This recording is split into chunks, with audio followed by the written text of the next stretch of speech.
नमस्कार, स्वागत आहे तुमचं माझ्या यूट्यूब चॅनलमध्ये, ज्याचं नाव आहे स्वामी भक्ती मराठी। 2 जुलै 2024 वार मंगळवार। तर या दिवशी आलेली आहे योगिनी एकादशी। ज्येष्ठ महिन्याच्या कृष्ण पक्षाच्या एकादशीच्या दिवशी भगवान विष्णूंसाठी योगिनी एकादशी करण्याचा नियम आहे। मानव जातीच्या कल्याणासाठी भगवान विष्णूंनी आपल्या देहातून पुरुषोत्तम महिन्यातील एकादशी एकत्र करून एकूण 26 एकादशी प्रकट केल्या।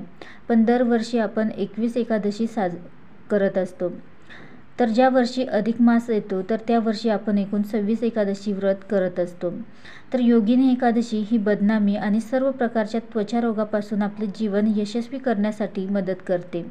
तर योगिनी एकादशीची पूजा कशी करावी याची संपूर्ण माहिती आपण या व्हिडिओमध्ये बघणार आहोत। तर व्हिडिओ स्किप न करता संपूर्ण बघा आणि जे कोणी नवीन असेल या चॅनलवरती तर सबस्क्राईब करा। तर या दिवशी सकाळी लवकर उठून आपली रोजची कामे झाडू वगैरे मारून घ्यावे आणि स्नान करावे। तर अंघोळीच्या पाण्यामध्ये आपल्याला थोडीशी हळद टाकून आणि त्या पाण्याने अंघोळ करायची आहे। तर योगिनी एकादशीच्या दिवशी भगवान विष्णूंसोबतच पिंपळाच्या झाडाची पूजा करण्याचाही नियम आहे। तर ज्यांच्या जवळपास पिंपळाचं झाड असेल तर त्यांनी अवश्य या दिवशी पिंपळाच्या झाडाची पूजा करावी।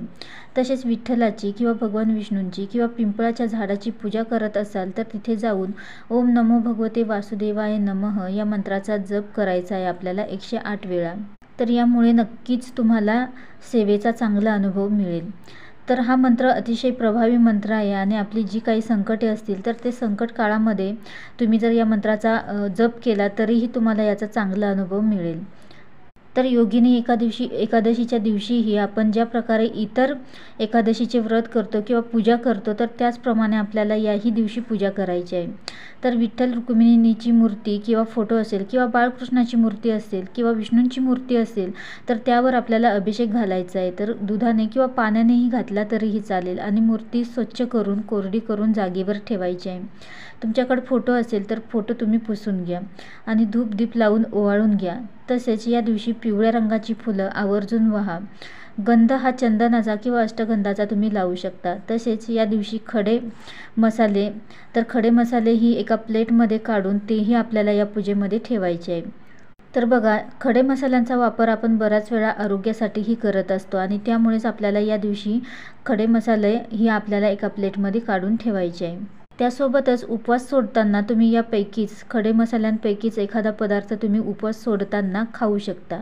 तर ज्या व्यक्ती एकादशीचं व्रत करत नाही तर त्यांना यापैकी एक वस्तू चघळायला अवश्य या दिवशी द्यावी।